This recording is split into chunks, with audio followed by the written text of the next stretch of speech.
여러분 안녕하십니까? 한밤의 기막힌 투자 주말 방송의 진행을 맡은 아나운서 정다영입니다. 저희 방송은요, 주식 잘 알려주는 동네 백수 오빠라는 코너로 진행되고 있는데요. 해외 증시 이슈와 파생 상품, 투자 전략뿐 아니라 히든 종목까지 드리는 방송이니까요. 끝까지 채널 고정해 주시길 바랍니다. 그럼 바로 오늘 함께 하실 칼리 전문가님 만나 뵙도록 하겠습니다. 안녕하세요. 네, 안녕하세요. 반갑습니다. 네, 벌써 8월의 마지막 주가 끝나고 이제 다음 주면 9월이 다가옵니다. 올해 8월은 정말 다사다난했던 것 같은데요. 월 초에 블랙먼데이로 칭해졌던 급락과 잭슨홀 미팅, 그리고 엔비디아 이번 주에 있었던 엔비디아의 실적 발표까지 이번 달은 증시가 출렁거렸던 아주 험난했던 한 달이었던 것 같습니다. 전문가님이 보시는 이번 달 그리고 이번 주의 평가는 어떻게 보고 계신가요? 네, 일단 한 달 정말 투자자분들 수고 많으셨다라는 얘기 좀 드리고 싶습니다. 네. 일단은 충격을 지금 완전히 소화는 시켜주고는 있는데 또다시 이제 좀 앞으로에 대한 방향성 내용 자체가 굉장히 좀 중요한 시기로 이제 좀 바뀌었다 이렇게 보시면 좋을 것 같습니다. 네. 자, 8월 한 달은 사실상 정말 출렁이었었던 이걸 또 반등을 시켜라는 생각을 들 정도로 변동성이 굉장히 좀 심했었던 한 달이었었고요. 여기에 따른 지금 앞으로의 투자 전략 방향성을 함부로 예측하지 마라. 이렇게 좀 얘기를 드리고 싶습니다.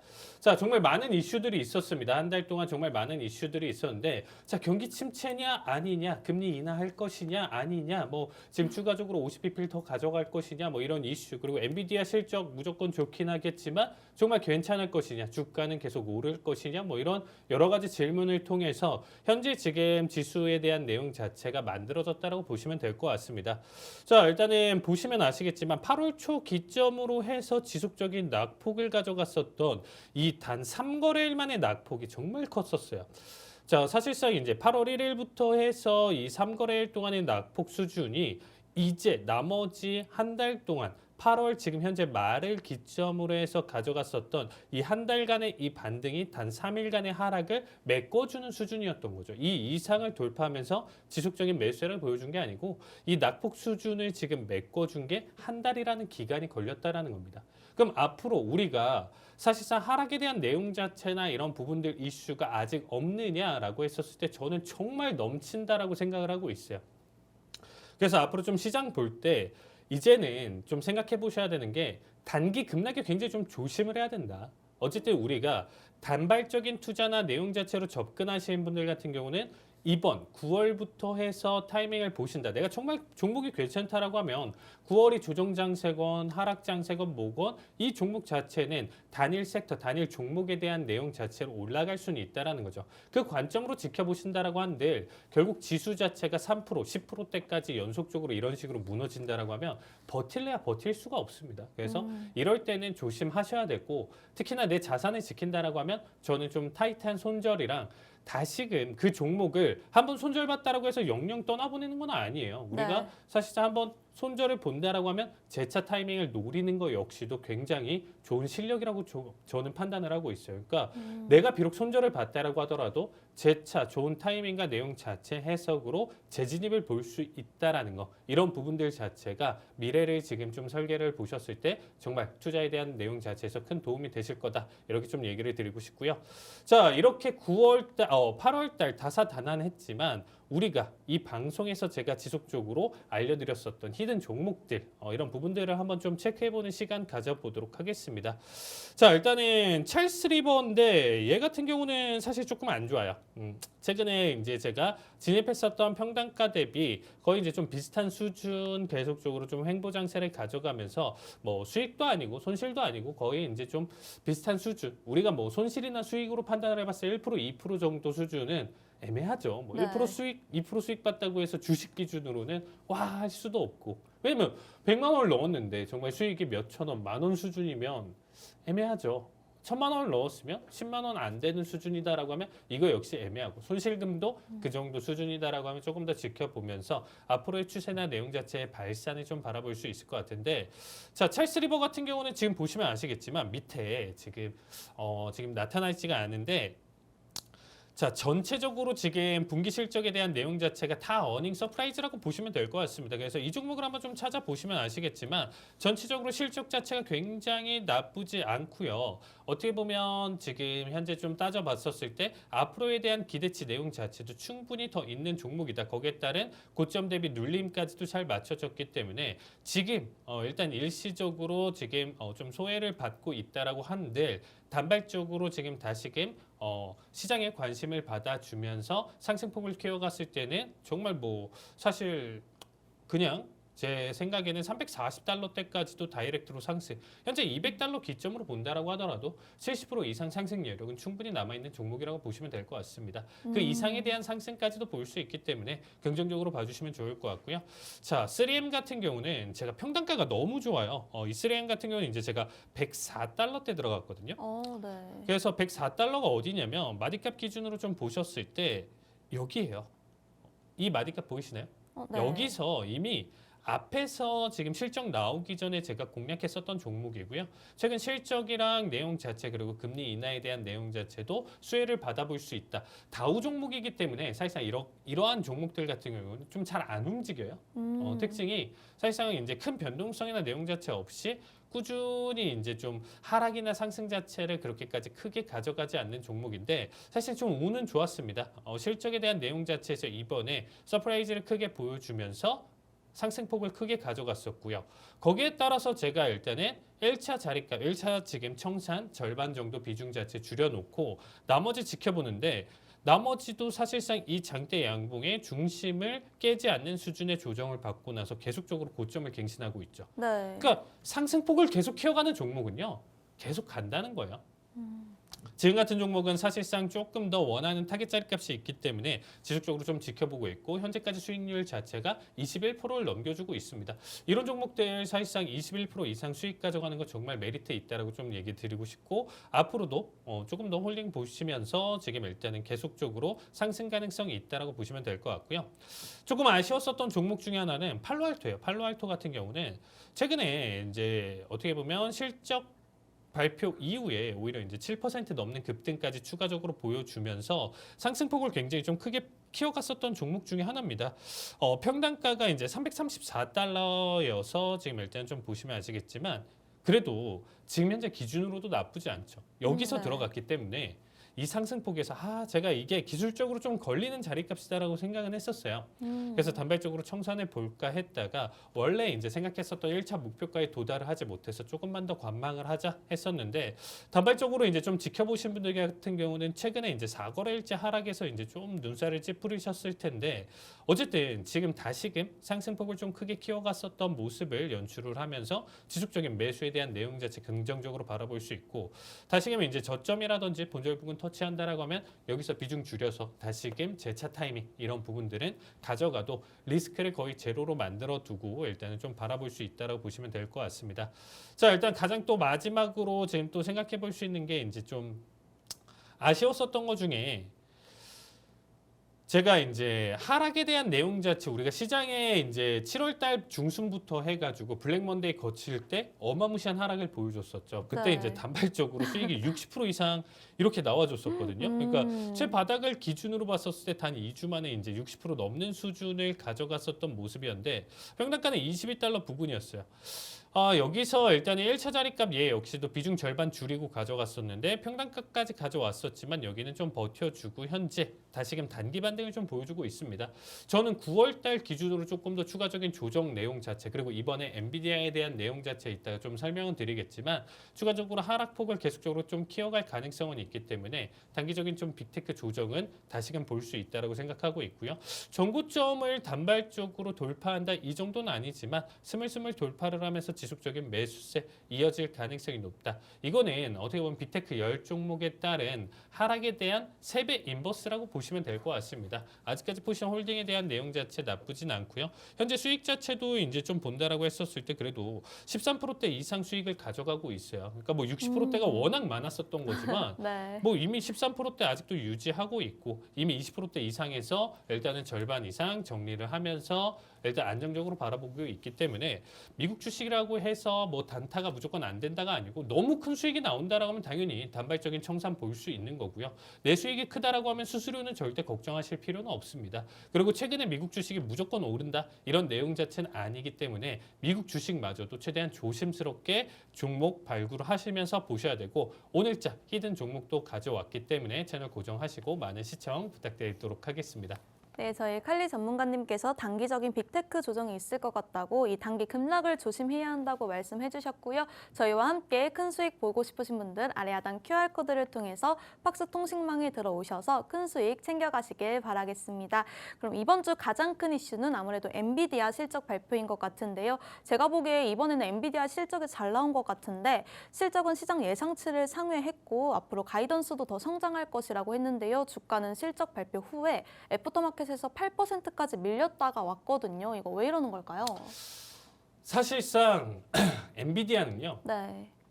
최근 시장에서 AI든 뭐든 직접적인 수혜를 받았어요. 그러니까 나머지 우리 알고 있는 뭐 마이크로소프트라든지 구글이라든지 얘네가 이제 AI 소프트웨어를 지금 계속적으로 출시를 하고 이거를 보강하는 단계고 거기에 맞춰서 데이터 센터에 막대한 투자를 가져가고 있잖아요. 네. 그러니까 AI 시대로 만들고 어떻게 보면 거기에 대한 시발점을 만들었었던 기업들은 네. 걔네들이었어요. 근데 따지고 본다라고 하면 결국에는 말도 안 되는 천문학적인 금액의 데이터 센터에 쏟아붓기만 했지 그게 이슈가 됐던 거지 그거에 따른 수익 모델을 지금 현재 돈을 걷어들이고 있는 단계는 아니다라는 거죠. 만약에 이런 느낌이에요. 지금 아나운서 10조를 투입을 했는데 네. 수입은 100억 정도 수준이에요. 100억이란 단위는 굉장히 크지만 네. 10조라는 투자 대비 100억을 끌어냈다라고 하는 거는 뭐 1% 수준도 안 된다라는 거겠죠. 그러니까 네. 따지고 본다는 거. 근데 투자에 대한 내용 자체는 계속적으로 있다. 근데 엔비디아는 좀 다르죠. 그렇게 했어? 그러니까 이게 서부개척 시대에 대한 내용 자체로 이제 좀 본다라고 하면 너도 나도 이제 광산에 차지를 하면서 이제 금강을 캐려고 사람들이 너도 나도 이제 서부에 막 몰리면서 이제 광산 업체들이 이제 서로 경쟁을 취하는데 거기에서 곡괭이, 청바지 파는 사람들이 부수적으로 어마무시한 수익을 가져간다는 거죠. 오히려 곡괭이 파는 사람, 금을 캐는 게 아니고 오히려 이 외적으로. 그래서 우리가 이렇게 좀 판단을 해본다라고 하면 엔비디아는 그런 곡괭이 같은 기업이다. 지금 따지고 본다라고 하면 필요를 하고 금을 캘 때 필요를 하고. 그러니까 AI 시대에서 필수적으로 가져갈 수 있는 데이터 센터에 대한 내용 자체 거기에 대한 직접적인 수혜를 가져가고 있었고 마진율이 무려 75%를 가져갔었죠. 근데 엔비디아가 어떤 느낌이냐면 그 내용 자체가 아나운서 이 AI 그리고 얘가 이 수혜를 받으면서 수주나 내용 자체로 매출이 폭발하는 이 내용 자체가 뭐 어제 일주일 전의 얘기인가요?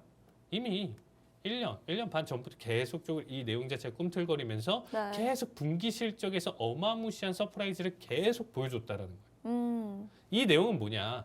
좀 애매했어요. 뭐 이제 학교에서 이제 한 중간 등수 이제 뭐 400명이 정원이면 한 200등 하던 애가 네. 갑자기 100등을 하고 50등을 하고 매번 중간고사, 기말고사를 볼 때마다 드라마틱하게 올라오더니 1등이 된 거예요. 1등이 2등이 된 거예요. 네.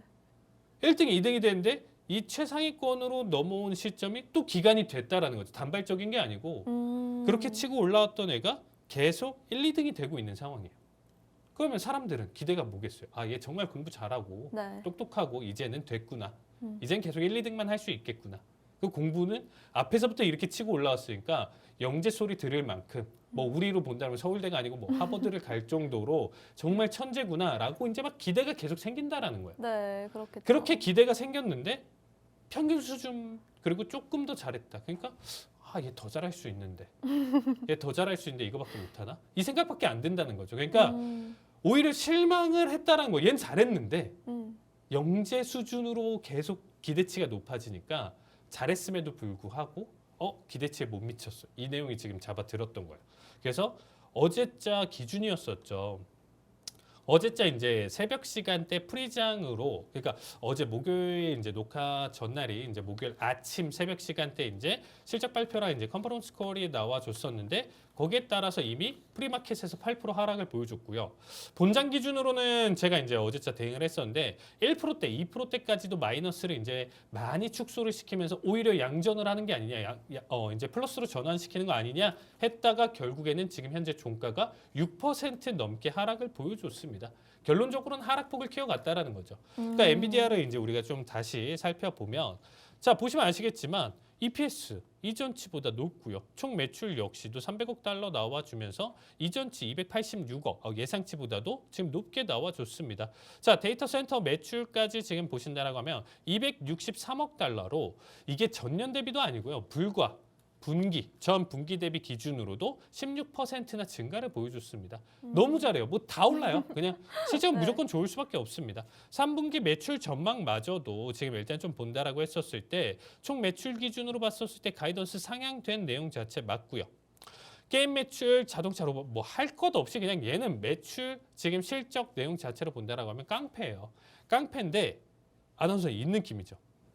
이럴 줄 알았어. 엔비디아는 늘 이래 왔어요. 최근에 계속 이래 왔으니까 네. 당연히 이래야지.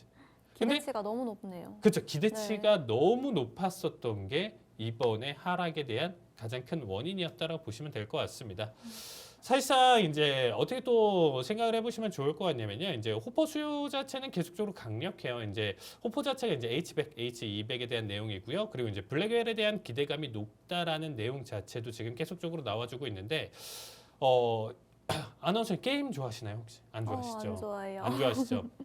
네, 이제 방송 보시는 분들도 이제 연령대는 제가 예측을 할 수는 없기 때문에 네. 정말 이제 다양하신 분들이 이제 좀 많으신 것 같아요. 근데 게임에 이제 관심이 없으신 분들이 이제 대다수실 텐데 우리 PC방은 어렸을 때부터 뭐 많이 들어보셨을 거고 뭐 한 번이라도 가보셨을 거고 궁금해서 네. 뭐 이렇게 가보셨을 텐데 불과 한 10년 정도 됐었던 것 같아요. 저는 좀 그때 당시에 이제 좀 게임을 좋아해서 이제 좀 관심을 가지고 친구들이랑 왜냐면 제가 그 PC방 1세대거든요. 어떻게 보면 거의 1세대인데 네. 좋아서 이제 좀 성인 돼도 뭐 술자리 있거나 친구들이랑 있으면 이제 가볍게 전후로 이제 뭐 가서 이제 뭐 게임을 하고 이렇게 놀았던 게 이제 한 10년 전에 이제 20대 때 이제 좀 그랬던 게 많았었는데 그때 당시에 이제 우리나라도 완전히 뒤엎었었던 혁명이 있었어요. 이제 배틀그라운드라는 게임이 나와주면서 시장 PC방에 완전히 큰 혁명을 가져가고 있었고 개인 PC에서도 그때 혁명을 가져왔었거든요. 이전 수준은 돌아가질 않는다. 그러니까 무조건 업그레이드를 해야 되고 네. 새롭게 맞춰야 되는 사양으로 바뀌었었던 게 그 배틀그라운드라는 기준이었어요. 그때 당시에 이제 그래픽 카드가 사실상 최소 1060, 1070 이상 받쳐주지 않으면 게임이 안 돌아가서 사실상 똑같이 뭐 PC방 요금 1,000원, 1,500원을 내는데 굳이 여기 갈 필요가 없다 이렇게 됐어요. 그러니까 정말 폐업을 하는 데도 많았었고 네. 정말 울며 겨자 먹기로 업그레이드를 하면서 정말 시장이 굉장히 좀 뜨거웠었던 부분인데 제가 얘기를 드리고 싶은 얘기가 뭐냐면 호퍼가 사실상 그때 당시에 그래픽카드 1060, 1070, 1080을 대변을 하는 것 같다. 데이터 센터에 지금 가장 큰 수요 자체를 가져가고 있는데 현 수준에서는요 훨씬 더 좋은 2080, 3080, 4080 이렇게 더 업그레이드해서 나왔거든요. 근데 굳이 뭐 1080 관리를 잘했다라고 하면 그 정도 수준에서도 지금 역시 잘 돌아간다는 거예요. 제가 하고 싶은 얘기는 뭐냐? 호퍼가 그때 당시에 1060, 1070 완전히 갈아 껴야 되는 데이터 센터에서 지금 필요했었던 GPU에 대한 내용 자체라고 하면 블랙웰 같은 경우는 현 수준에서 더 높은 수준이 되지만 제 생각에서는 호퍼만 가지고도 충분하다. 호퍼에서 굳이 갈아 끼울 필요는 없다라는 거죠. 더 성능이 좋고 내용 자체가 나와주더라도 현 수준에 대한 지금 앱 수준 자체가 AI에 대한 데이터 수준 자체가 10년, 20년 뒤는 당연히 달라지겠죠. 네. 근데 현재 향후 5년을 책임질, 향후 10년을 책임질 수준 자체는 저는 호퍼면 충분하다라는 거예요. 그러니까 기업 자체에서 블랙웰이 기대감 자체는 높지만 지금 호퍼를 대체를 할 만큼 갈아 끼울 만한 그 수준은 아니다라는 거죠. 거기에 따라서 4분기부터 제품 출하가 시작이 되는데 이 제품 출하가 지금 좀 딜레이가 됐어요. 원래 네. 3분기부터인데 이 제품 출하에 대한 내용 자체가 이제 4분기 쪽으로 이제 좀 밀리면서 사실상 이 부분 자체도 사실상 단기적인 좀 악재로 다가왔다라고 좀 보시면 될 것 같고요. 그리고 이제 컴퓨팅 파워가 이제 현재보다 이제 최대 40배 필요가 됐다라는 것 자체가 이제 전기 수요라든지 이런 부분들 자체가 더 커지고 있다라고 보시면 될 것 같습니다. 어쨌든 기존 매출에 추가적으로 어느 정도 기여하는지에 대한 질문에 명확하게 답을 하지 못했어요. 이 얘기가 뭐냐면 블랙엘이 들어왔어요. 호프 팔고 있죠. 네. 호프 팔고 있는데 블랙엘이 들어와요. 그러면 얘가 얘를 대처를 하면서 얘 떨어지고 얘가 거기서 계속 갈아 끼우면서 여기에 대한 매출적인 측면이 계속 늘어나냐. 아까 설명했었던 그 내용이 안 될 거라는 지금 현 수준에서는 부족할 거라는 거를 알고 있기 때문에 명확하게 대답을 못했다는 거죠. 보통 엔비디아는 컨퍼런스 콜에서 주주 친화적으로 그리고 굉장한 퍼포먼스를 보여주면서 상승폭을 계속 키워갔었는데 네. 이번엔 굉장히 좀 부족했었다라는 거죠. 그 평가가 있으면서 네. 주가의 하락폭이 조금 더 키워갔었다라고 보시면 될 것 같습니다. 실적 자체로 놓고 본다라고 하면 문제는 없는데 그 네. 외적인 요소 그리고 기대감 그리고 이런 부분들을 충족을 못했었던 부분들이 지금 좀 잡히면서 어떻게 보면 하락폭을 조금 더 키워갔었다라고 보시면 좋을 것 같아요. 그래서 이제 엔비디아 같은 경우는 현재 기점으로 본다라고 하면 다시금 130달러대까지 상승을 보여줬었던 이 매수세. 아마 제가 지난 방송에서 좀 얘기 드렸었지만 여기 자리 값이 그나마 좀 단기적인 또 고점일 거고 지속적으로 치고 나가기에는 이미 너무 시총 자체가 너무 무거워요. 너무 무겁기 때문에 이제는 1% 올리는 데가 너무 어렵다라는 거죠. 그러니까 이런 거예요. 그러니까 1억 시총이 1억인 애가 여러분들 시총이 1억인 애가 10% 올리려면 네. 자본 자체가 1,000만 원만 더 추가적으로 들어오면 되는 거예요. 맞죠? 네. 추가적으로 들어오면 얘가 1억 1,000만 원이 되면 얘의 주가 자체가 10%가 올라올 텐데 1,000조예요, 만약에. 1,000조라고 하면 시총이 얘 10% 들어오려면 얼마가 들어가야 되죠? 100조가 들어가야 돼요. 투자 자금 자체가 100조가 들어가야 된다고. 그러니까 금액 자체가 천문학적이기 때문에 네. 사실상 한도 끝도 없이 앞에서 올라왔기 때문에 또 올라갈 것이다가 아니고 얘는 계속 바닥서부터 이 시총이 계속 무거워지고 있다라는 걸 잘 생각하셔야 된다는 거예요. 그러니까 상승보다는 하락일 때가 훨씬 더 쉽겠죠. 책 실험 매물 가져가면서 너도 나도 빠져나가는 이런 형태를 보여줬었을 때 시총이 무너지는 게 쉽지 그거를 계속 채워 넣으면서 더 올라가는 거는 어렵다라는 겁니다. 그래서 주가는 항상 떨어질 때 낙폭을 키워갔었을 때 끌어올렸었던 시간보다는 하락폭을 훨씬 더 크게 키워가요. 이 부분 자체가 지수에 대한 영향까지 끼치면서 낙폭을 크게 키워갈 가능성이 있기 때문에 네. 우리가 이 내용 자체는 좀 엔트로피적인 관점에서로 우리가 뭐 구름 따지고 본다라고 하면 구름이 만들어지는 과정 자체 수증기가 계속 데펴지면서 천천히 올라오면서 물방울이 모이면서 구름이 형성이 되고 이게 비가 떨어질 때 굉장히 좀 빠른 낙폭을 보여주잖아요. 그러니까 네. 상승은 천천히 하락은 빠르게 그래서 하락에 사람들이 대처를 못하는 겁니다. 너무 빠른 템포가 이어지기 때문에. 급락은 항상 여러분들 준비되지 않은 시점에서 찾아올 수 있기 때문에 그냥 여차저차 늘 그렇겠지 괜찮겠지 조금 떨어지면 다시 반등하겠지 이런 식으로 지금 종목을 대응하시면요 미국 주식도 사실상 몇 년 동안 크게 물릴 수가 있다라는 거예요. 역사적으로 과거에 물렸었던 그러니까 하락폭을 키워갔었던 내용 자체에서 소화시켰었던 기간값을 보시면 이 자체 결론적으로는 내 평단가로 올라오면서 플러스가 되겠지. 이 시점 자체가 만약에 3년, 6년이 된다라고 하면 내 돈 자체는 그동안 내 원금 자체는 계속 묶여버린다는 거예요. 다른 쪽에 투자를 했었을 때 다른 대응 자체를 가져갔었을 때 계속 자본을 불리는 과정이 아니고 6년 동안 내 자금 원금 자체는 계속 멈춰 있을 수 있다라는 거죠. 그래서 현재는 낙폭 자체를 단발적으로 좀 키워갈 수 있는 부분 자체는 계속 이렇게 시그널적으로 보여주고 있고 데이터적으로 보여주고 있기 때문에 우리가 9월에 대한 내용 자체는 더 조심하자 이런 부분 자체를 이번 엔비디아 실적에서 잘 보여준 것 같습니다. 하락에 대한 내용 자체는 정말 크게 보여준다라고 하면 저는 고점 대비 70%까지도 다시금 하락폭을 키워갈 수도 있다고 생각해요. 그래서 사실상 지금 엔비디아에 대한 투자 자체는 비중을 좀 줄여보시면서 조금 더 좋은 타이밍에서 한 번 더 자리값을 한번 좀 보시는 게 어떨까 이렇게 좀 얘기를 드리고 싶습니다. 네, 저희 클리 전문가님께서 엔비디아의 실적 발표에 대해 잘 설명해 주셨고요. 급락은 준비되지 않은 시점에서 항상 찾아오기 때문에 저희와 함께 대응책 마련하시고 싶으신 분들 아래 하단 QR코드를 통해서 팍스 통신망에 들어오셔서 대응책 챙겨가시길 바라겠습니다. 그럼 매주 기업 하나씩 공부해보는 시간입니다. 이번 주 빅테크 종목 중 하나는 아마존인데 아마존에 대해서 알아보도록 하겠습니다. 아마존은 전자상거래와 아마존 웹서비스라는 이름의 클라우드 컴퓨팅 서비스를 제공하고 있는 미국의 기업입니다. 네, 아마존의 역사를 자세하게 살펴보면요. 보시기 전에 한번 PPT를 보고 말씀해드리겠습니다. 네, 아마존은 시애틀에 본사가 위치해 있고 티커명은 AMZN입니다. 1994년 7월 6일 날 제프 베이조스가 창립했고요. 이후에 1997년 5월 15일 날 상장되었다고 합니다. 주된 서비스로는 클라우드 컴퓨팅, 전자상거래 등이 있고요. 아마존의 역사를 자세하게 살펴보면요. 아마존은 1994년에 제프 베이조스가 미국 워싱턴주에서 설립했다고 합니다. 초기에는 온라인에서 책을 판매하는 사업으로 시작을 했고요.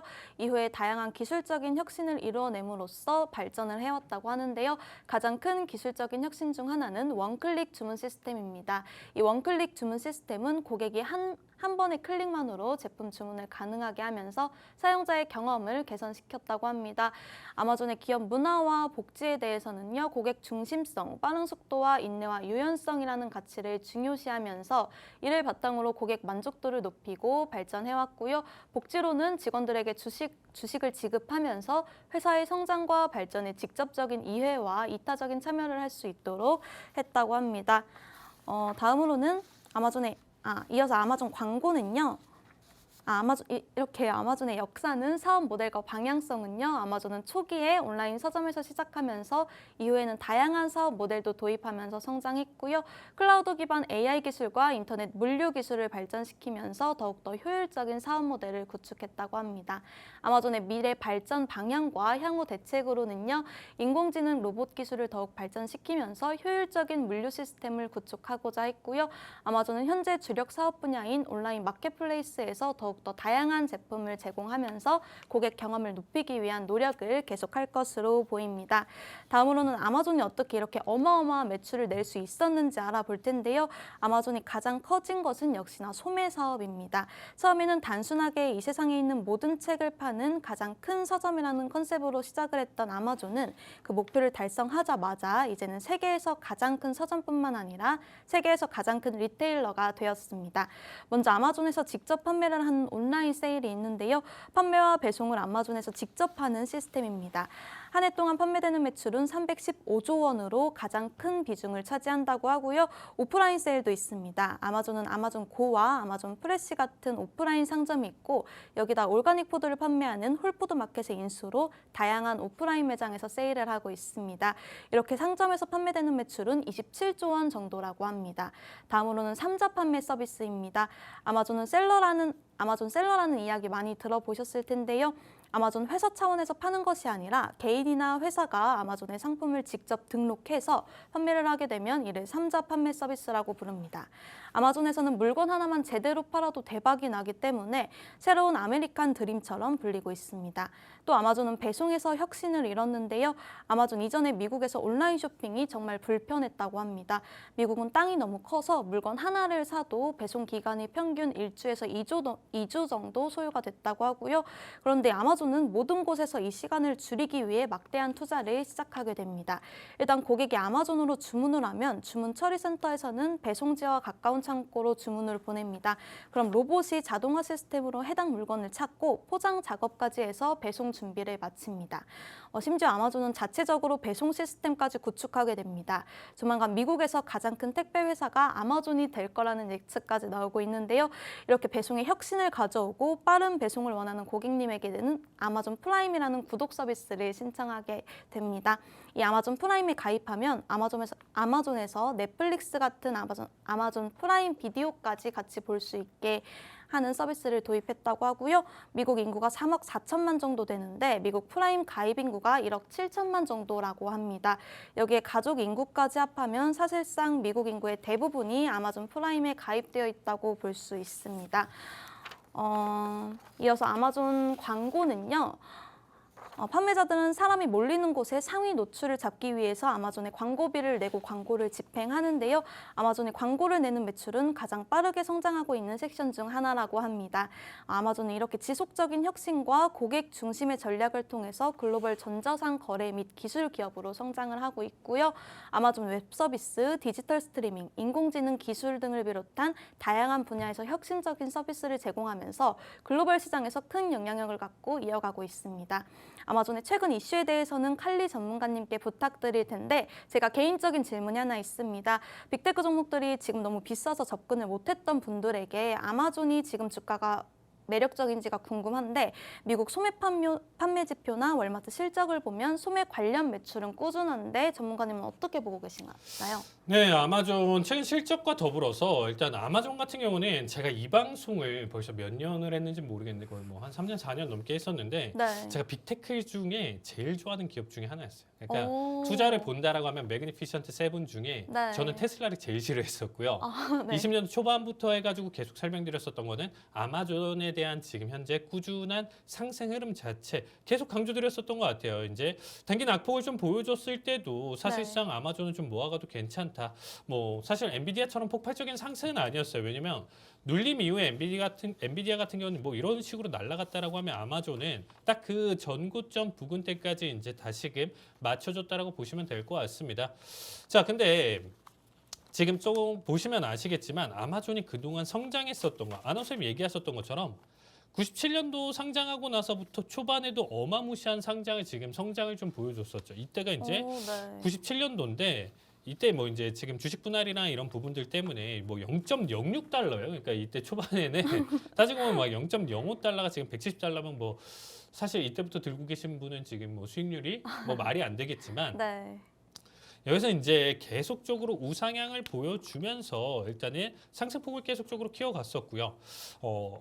그 드라마 중에 아나운서님 재벌집 막내 아들이라는 드라마 아세요? 혹시 네, 네. 보셨나요? 혹시? 네, 봤어요. 거기서 송중기가 어렸을 때 이제 과거로가 아니고 이제 새로운 새로운 인생을 인생을 살고 있잖아요. 네. 그러니까 이제 어떻게 보면 과거로 돌아간 개념이랑 똑같은 거죠. 그때 당시 이제 미국 주식을 샀었을 때가 아마존이었어요. 그때 이제 온라인 서점을 한다. 2000년도 이제 초반이나 내용 자체에서 이제 샀던 게 네. 아마존이었었고 이 상승을 그때 알았던 거예요. 그러니까 당연히 이제 이거 결과를 알고 있으니까 지금까지도 보유를 했어도 어마무시한 성장을 가져갔었다. 이렇게 좀 보시면 될 것 같은데 자 일단 아마존 같은 경우는 현재 주가 자체 저는 메리트 있다 생각해요. 더 올라간다. 얘는 사실상 이전처럼 큰 조정을 가져가기보다는 상승폭을 계속적으로 또 꾸준히 키워갈 수 있을 만한 종목이라고 저는 생각하고 있습니다. 대체가 이제 점점 더 불가능해진다라는 거죠. 점점 더 이제 자체 배송 시스템까지도 네. 미국 전역을 차지를 한다? 아마존을 대체로 할 수 없다라는 거예요. 그러니까 이거는 완전 독점까지도 생각해 볼 수 있는 거고 거기에 따라서 어떠한 특정 내용 자체들이 계속 프로그램이나 내용 자체 앱이나 이렇게 구독 시스템 자체가 더 만들어진다라고 하더라도 울며 겨자 먹기로 가입을 할 수밖에 없는 결과를 만들 수밖에 없다는 거죠. 이해되시죠? 네. 그러니까 결국에 이 시장의 독점이니까 아까 아나운서님이 이제 내용 자체를 좀 설명해 주셨을 때 이런 거죠. 자체 배송 시스템을 가져가려면 네. 구독을 해야 되잖아요. 네. 그 시스템을 느끼려면 그럼 더 좋은 시스템을 얘네는 만들어 놓을 거고 미국의 대장이 될 건데 나중 돼서는 그게 AI 쪽으로 발전이 되겠죠. AI 쪽으로 발전이 될 텐데 그러면 그 내용 자체도 대장이 되면서 거기서 시장에서 최고를 잡는다라고 했을 때 니네 구독해라. 그럼 이거를 네. 이전의 배송 시스템과 연결지어서 똑같이 가져갈 테니까 구독을 안 하면 이거를 누리질 못해. 울며 겨자 먹기로 될 수밖에 없다는 거니까 결국 아마존은 계속적으로 성공할 수밖에 없고 정말 대처를 할 수가 없어요. 그러니까 뭐 사실 대처를 할 수 없는 뭐 애플 같은 경우도 사실 이제는 좀 정말 네. 대처를 할 수 없는 기업이 된 것처럼 우리가 아마존 자체도 그렇게 좀 보시면 될 것 같고요. 그렇게 좀 바라봤었을 때 지속적인 상승의 내용 자체는 바라볼 수 있기 때문에 눌림마다 사실상 모아간다. 정말 내가 꾸준한 10년짜리 적금이다라고 생각을 한다라고 하면 빅테크 중에서는 사실 가장 또 안정적인 투자처라고 저는 좀 생각을 하고 있습니다. 자 내용 자체를 좀 본다라고 하면 이번에 최근 순 매출마저도 이제 좀 판단을 한다라고 하면 1,480억 달러로 전분기 대비 어쨌든 3.3% 증가를 보여주고 있습니다. 자 월마트나 타겟 같은 경우도 제가 이 3%대 4% 이 수익 자체도 굉장히 무시할 수 없다라고 했어요. 네. 이 기업 자체에 이미 시스템이 만들어져 있기 때문에 여기서 이 정도 수준의 지속적인 증가 자체는 굉장히 좀 메리트가 있다라고 보시면 될 것 같습니다. 자 운영 수익 자체는 조금 아쉬워요. 전분기 대비 4.1% 감소를 좀 보여줬고요. 순이익 자체는 지금 전분기 대비 29.3%나 증가를 좀 보여줬었던 부분 전분기 기준입니다. 자 그리고 국내 매출 자체는 조금 지금 4.3% 증가지만 글로벌 매출에서 조금 감소하고 있다라는 점, 이 부분 자체가 최근 주가에 어떻게 보면 주춤하고 있는 내용 자체를 잘 반영을 하고 있다고 보시면 될 것 같습니다. 자, AWS 같은 경우는 정말 효자죠. 일단 클라우드에 대한 내용 자체 매출로 계속적으로 증가를 좀 보여주고 있는데 이 증가폭이 조금씩 줄어가고 있다. 점점점 완만하게 지금 이 증가폭이 줄어가고 있다라는 점은 조금 경계를 해볼 만한 내용이라고 보시면 될 것 같습니다. 자, 아마존 같은 경우는 이제 좀 최근 이슈로 본다라고 하면 AI 음성 비서 이제 알렉사가 이제 10월에 출시가 있는데 이 음성 비서는 사실상 뭐 애플 시리 같은 개념인 거고 애플에서도 이제 추가적으로 그리고 뭐 갤럭시에서도 그렇고 전체적으로 이 음성 비서에 대한 내용 자체는 더 이미 있기 때문에 경쟁에 대한 내용 자체로 가져가다 보니까 사실상 메리트나 내용 자체를 지금 현재 단정 짓기는 좀 어렵다고 보시면 될 것 같습니다. 나와주고 좀 출시 결과에 따른 내용 자체를 좀 보시면 좋을 것 같고요.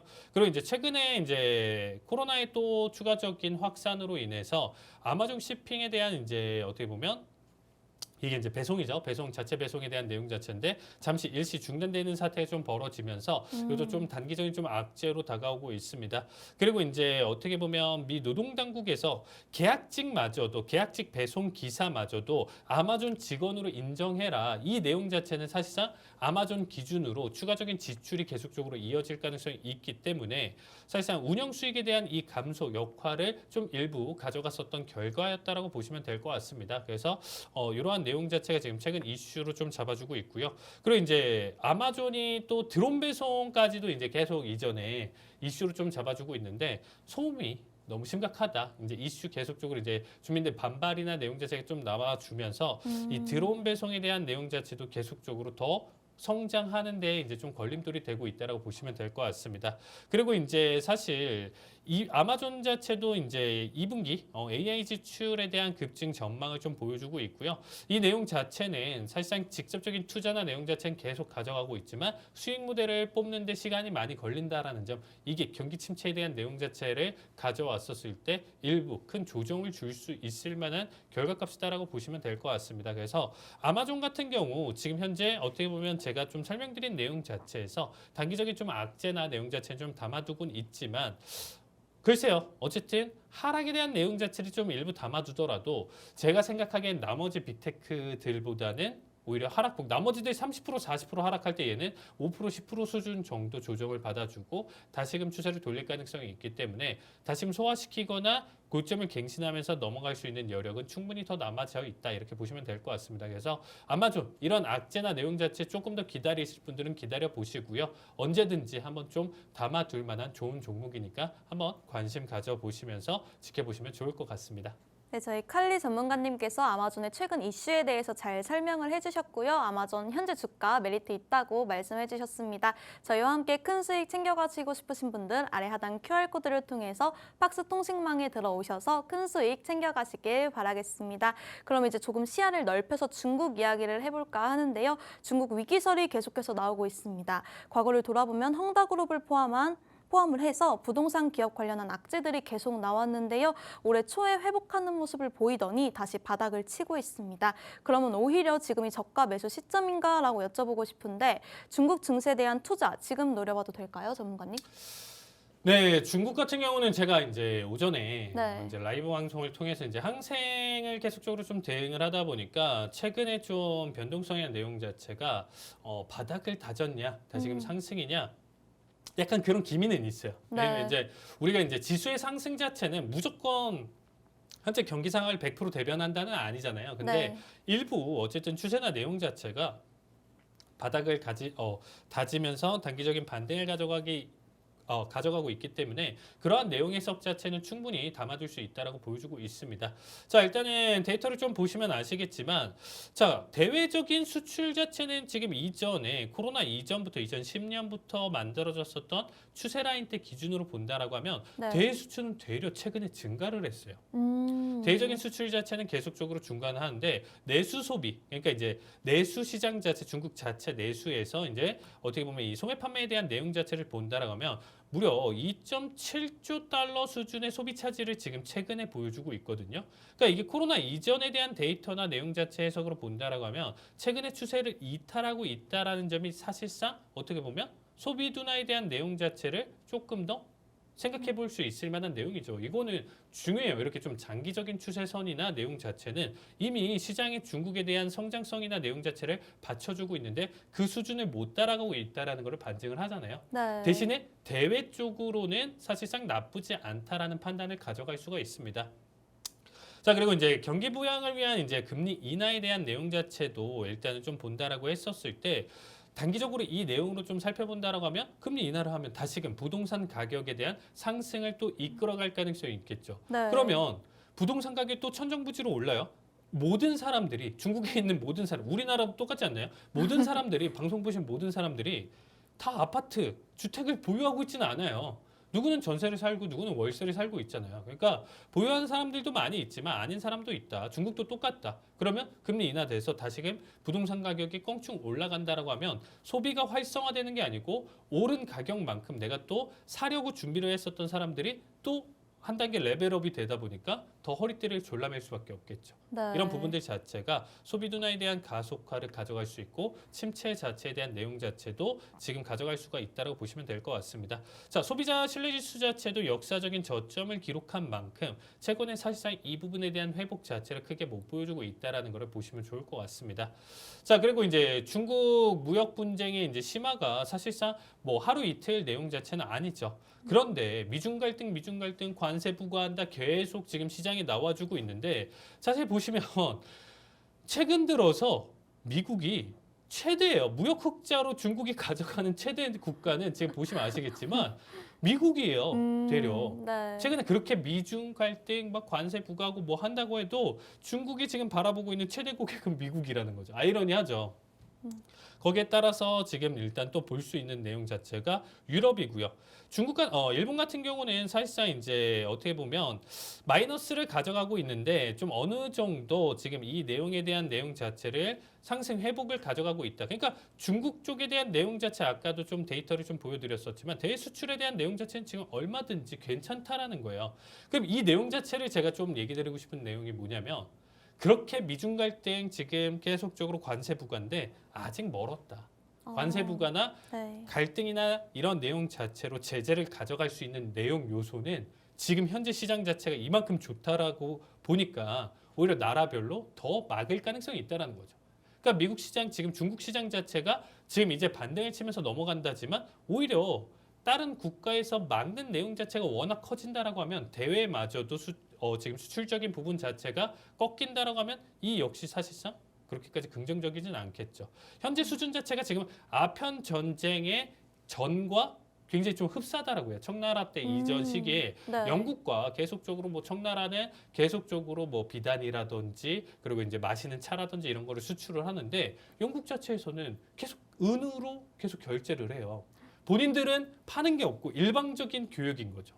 일방적인 교육을 그때 당시에 가져가다 보니까 사실상 그때 당시에 이제 니네 무조건 우리 아편 사라. 얘기해서 중국의 아편을 들여다 놓고 아편 피면서 사람들 뭐 그쵸 다 해롱해롱하면서 이때 당시에 이제 전쟁 났었잖아요. 네. 그러니까 아편 전쟁에 대한 내용 자체 지금 좀 답습을 해본다라고 하면 아직 좀 멀었다라고 보시면 될 것 같습니다. 그래서 지금 단발적으로에 대한 반등 자체도 굉장히 좀 조심해야 되고요. 글로벌 전체적인 경기 침체가 만약에 온다라고 하면 중국 역시 나홀로 독주는 힘들 것이다. 저는 이렇게 생각하고 있습니다. 그래서 현재 내용 자체는 단발적인 상승 충분히 받아줬다라고 보시면 될 것 같고요. 이후 상승 자체에 대한 내용 자체는 조금 더 보수적으로 지켜보시면 좋을 것 같습니다. 네, 다음 주부터는 이제 9월이 다시 시작되고 거시경제 지표도 월간 단위로 돌아가는 만큼 다시 시작되는데요. 두려움이 좀 앞서는 부분이 있습니다. 지난 8월 5일 급락이 비농업 지표와 PMI 지표로부터 시작된 악재들이 겹쳐서 전문가님이 말씀하신 대로 악재들을 모아서 돋보기에 불을 붙였다라고 말할 정도로 정신이 없이 급락이 나왔었는데요. 다시 고용지표 주간으로 시작합니다. 이번 고용지표 어떻게 보고 계시는지 시나리오 전략이 있다면 살짝만 알려주실 수 있으실까요? 자, 일단은 지금 최근에 우리가 좀 바라본다라고 하면 결국에는 고용이 너무 급격하게 꺾이는 거를 시장이 경계를 하는 거야. 거기에 따라서 사실상 시장에 급락이 나와주고 있고요. 네. 나머지는 반등 수준이고 다시금 회복하면서 경기가 좋다 하면서 계속 올라가기엔 지금 경계가 굉장히 심하다라는 거예요. 여기서 또 꺾인다. 그러면 이거 이전에 우려 수준이 아니고 진짜구나 하면서 더 폭격을 가할 수 있다는 거죠. 그러니까 예방 접종을 맞은 게 아니고 이거는 플러스 가중 효과라고 보시면 될 것 같아요. 우리가 자라보고 놀란 것은 소뚜껑 보고 놀란다는 것처럼 또 추가적으로 본다라고 하면 더 큰 악재로 다가올 수 있다라고 보시면 될 것 같습니다.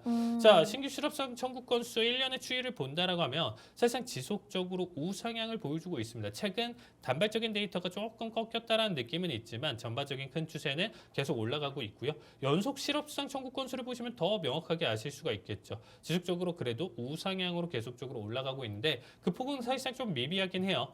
근데 이제 졸트 보고서라든지 비농업 같은 경우를 본다라고 하면 들쭉날쭉하지만 최근의 하락으로 일단 좀 컨셉을 잡았다라는 거. 여기서 이제 단발적인 큰 내용 자체가 2달에 걸쳐서 사실상 이전의 추세 수준 자체를 가볍게 돌파를 해줘야 어느 정도 좀 안정인 거지. 이전 레벨 수준, 찔끔 올라오는 수준 자체는 계속적으로 우려를 키워갈 가능성밖에 없다라고 보시면 될 것 같습니다. 그래서 졸트랑 비농업 지표 같은 경우 계속적으로 하락을 보여주고 실업률은 지금 신규 실업 상권 건수는 올라간다. 이 내용 자체가 뭐냐면 실업률 자체가 꾸준히 지금 올라가고 있다라는 것을 반증하는 거죠. 이건 객관적인 데이터니까 네. 제가 지금 설정을 하는 건 아니죠.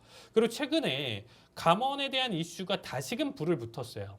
이전에 이제 금리 인상을 가져갔었던 그 시기 전에 이미 빅테크 기업들은 먼저 감원을 단행을 했었거든요. 그러니까 21년도, 22년도에 이미 이 이슈 자체를 굉장히 크게 가져갔었습니다. 시장에서.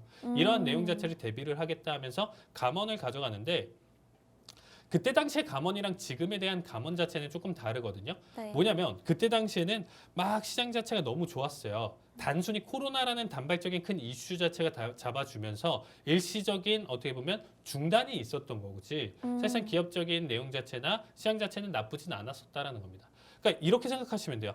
이전까지만 하더라도 그때 코로나 초창기 때 해서 감원을 했었을 때 사실상 그때 당시에 뭐 엄청난 비농업에 대한 충격 받아주면서 시장이 다들 일자리 잃고 이거 완전 뭐 대공황 수준 아니야 이런 적 없었죠. 네. 아나운서님. 네. 그때 없었어요. 어마무시하게 감원을 했었거든요.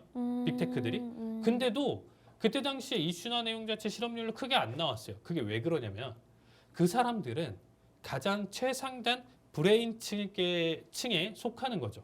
우리나라도 사실 좀 표현이 무조건 그 기업에 있는 사람들이 무조건 똑똑하다는 아니지만 기본적으로 우리가 삼성전자나 이제 SK 뭐 이런 데 다니시는 대기업 다니시는 이제 임원분들, 회사원분들 같은 경우는 우리가 그래도 가장 똑똑하다라고 좀 또 판단하는 내용이고 그만큼 돈을 많이 받잖아요. 네. 이미 스펙 자체는 좋고요. 학력도 좋고. 그러니까 미국도 똑같다라는 거예요. 그러니까 그러한 기업들에 있었던 최상류층 자체가 해고를 당했어요. 그럼 그 밑에 있는 중견 기업들이 모셔가는 거예요. 우리 자리 있어요. 우리 네. 괜찮아요. 뭐 거기서 이제 잘리셨어요? 그럼 우리 쪽으로 오세요. 페이 맞춰드리고 똑같이 해드릴게요. 이렇게 해서 사실상 떨어져 나갔었던 내용 자체가 밑에 중견 측에서 다 받아줬다는 거죠. 그럼 뭐냐면 이동만 있을 뿐 실직자는 없는 거예요.